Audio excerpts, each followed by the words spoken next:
Tunic has been on my radar for a while, so I was extremely excited for it to hit PlayStation Plus this past May. I didn't really know what to expect going in. I figured I was in store for an old school Zelda experience with dungeons to clear, bosses to fight, and some light puzzling. And while the main game of Tunic definitely has some of those elements, I was really blown away by the post-game puzzle challenges. That being said, the Platinum experience wasn't perfect, and there are definitely a few things that I would change. So let's dive in and see how the Platinum went. We'll break the Platinum into 3 steps. First, beating the main game, then finding endgame secrets, and finally cleaning up miscellaneous trophies. Before we get started, I wanted to give a quick note on spoilers. Like I said, the true strength of this game is in slowly unraveling the mysteries of the world, so I'll try to keep spoilers light, especially in this first part of the video about the main game, but if you know you want to try this game out yourself, I really recommend going in blind. Give me a subscribe, and come back to this video when you beat the game yourself. The Platinum shouldn't take you more than 20 hours. Alright, with my spoiler warning out of the way, let's take a look at the beginning of the game. You wake up on the shores of an ocean, very reminiscent of Link's Awakening, and I'm immediately off to the races looking for secrets. As you can see here, I'm checking every corner along the beach. Little did I know that there is in fact a secret in this opening area, but I won't learn about that for many hours. We'll come back to that later in the video. I find this mysterious yellow pad, but I have no idea what it's used for, so I make my way along to this cave. In the cave, I find a stick and get our first trophy. Definitely another Zelda reference. With the stick in hand, we can fight our first enemies and do a little bit of puzzle solving. I find a key and make it into this house. This is where we discover the first piece to the standout part of the game, the manual. Throughout the map, you'll find pieces of the game's manual, which give you hints to the world of the game. This first manual page shows us hints about our first few goals. We need to ring the East Bell and the West Bell, and it shows us some landmarks along the way. With this new information under our belt, we travel east into the Eastern Forest, find a sword, fight some bigger enemies, and eventually reach the East Bell. We got a few trophies along the way, including dying for the first time and being resurrected. As you might be able to tell, there's a little bit of lore going on here when we die. We get transported to this other realm, and eventually we get brought back when we're resurrected. This first section of the game, which really kind of feels like a tutorial section, culminates with ringing the East Bell, and we get a trophy when we do this. We now have to figure out how to get to the West Bell, but how do we get there? If we think back to our first manual page, it told us that we had to go to the old house.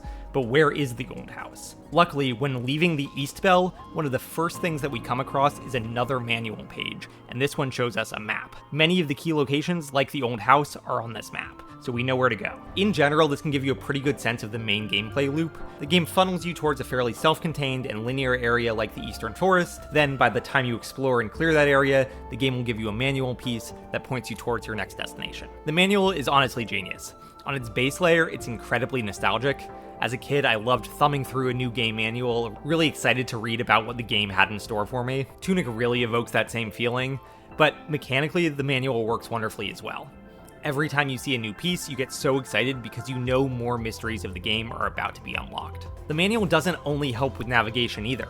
It helps you understand how certain game mechanics work. For example, throughout the game, you've been finding an assortment of random items that seemingly have no use. Well, luckily, if you take the time to look through the manual in enough detail, it reveals how to use them. If you go to a save statue and interact with it in a different way, you can use those items to give yourself a permanent boost to your stats, like your attack power or defense. We got a trophy for figuring this out, and it was very satisfying. Again, the game design here is great, because you learn how to do this right before fighting the first big boss of the game. I definitely bounced off this boss a few times before taking a moment to learn about these stat upgrades. Once I properly leveled up, this boss wasn't that bad, and I took him out after a couple of more attempts. Beating this boss gave me access to the West Tower and the bell inside of it.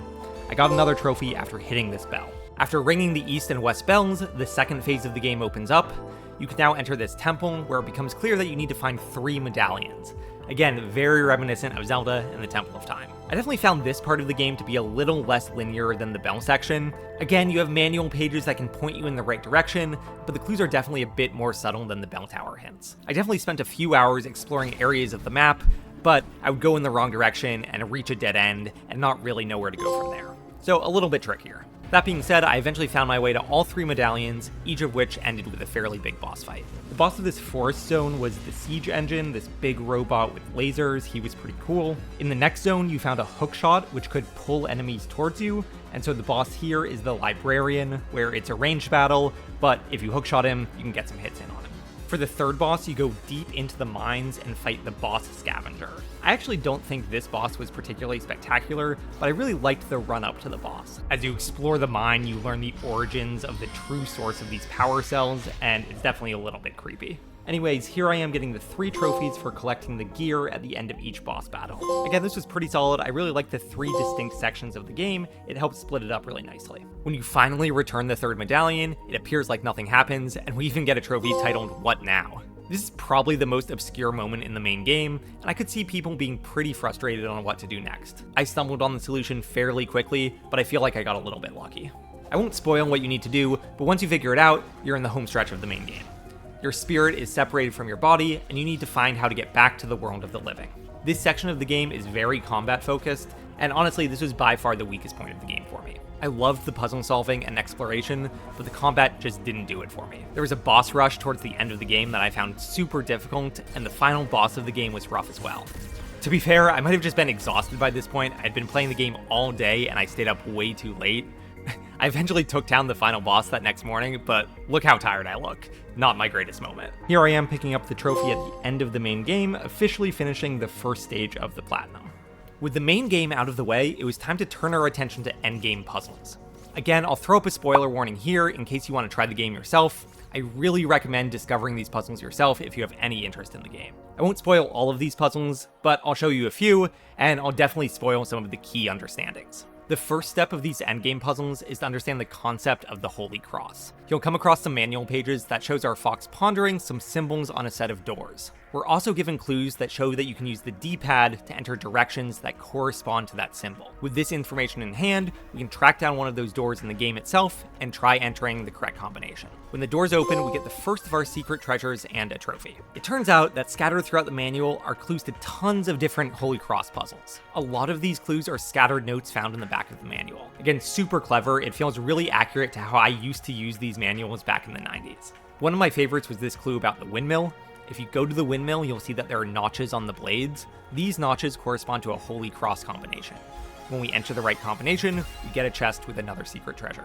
There are 12 secret treasures in the game, and I'm proud to say that I got 10 of them completely on my own, but those remaining 2 were absurdly difficult. In fact, to solve them, you need to learn how to translate the foreign language in the game. Again, there's a manual page that teaches you how to do this, but I didn't get close to being able to do this myself. I kind of assumed that you would never have to translate this language, and I was pretty surprised when I looked it up and saw the translation was part of the solution. So if you were able to get all 12 on your own, major props. I definitely didn't get close for these last 2. By the way, remember when I said there was a secret in the starting area of the game? Turns out there was a secret treasure there. If you look in the manual, the game's screen page shows a chest in the starting area. So how do you get that chest? Just like with a Holy Cross, there's a secret sequence you can input. This sequence is revealed by noticing these dots in the manual. Very cool, very subtle puzzle. Another endgame puzzle type is the fairies. The manual teaches you a little bit about these fairies. You can learn how to perform the seeking spell, which will point you towards the direction of the nearest hidden fairy. Just like with the secret treasures, you'll find fairies by inputting directions on the D-pad. There's a hint to one of these fairies in the manual. It shows an island with a flower on it. If you find this island in the game and follow the path between the flowers with the D-pad, you'll find a chest with the fairy. Most of these fairy puzzles really weren't too bad once you knew what you were looking for. It's just a lot of D-pad puzzles, basically. You get a few rewards when you turn in fairies, including some manual pieces, and when you turn in the 20th fairy, you get another secret treasure and a trophy. This finally leads us to the last puzzle in the game, and this one was truly epic. There's a mysterious stone door at the very top of this mountain, and there are 2 full pages of the manual dedicated to it. You have this grid of numbers, and you somehow need to use them to find a golden path that will open the door. I won't spoil the solution to this one. Again, I really recommend you try it yourself, but I'll offer you some hints. It involves a lot of different mini puzzles. For example, one of them has you copying your save file to discover that a mysterious error file appears. If you open up that file, you'll get the information that you need to solve a portion of this last stone door puzzle. Again, incredibly clever. This whole puzzle culminates with a sequence of 100 inputs. It felt amazing to finally crack this puzzle. I'll give you one more hint. This page in the manual was the one that finally gave me the idea of how to begin solving this puzzle. There was something on this page that really stuck out to me. After opening the door, we're able to get to the top of the mountain to find the final page of the manual, the front cover. An incredibly satisfying puzzle reward, and we get a trophy to go along with it. So with all these secrets out of the way, we're almost done with the Platinum. we only need a few more miscellaneous cleanup trophies. These are unfortunately pretty grindy. One of the trophies requires you to get the gun weapon before picking up the sword. So I started a new game, turned on accessibility mode to make myself invincible, and ran right to the gun. This honestly felt pretty pointless and kind of a dumb grind. I don't know why this trophy exists. I can't imagine very many people have the patience to try and do this without quote-unquote cheating with accessibility mode. And the last trophy that I needed was another grind, but this one was a mistake that I made earlier in the game. Throughout the game, you'll find piggy bank items that you can break to get money from the shop.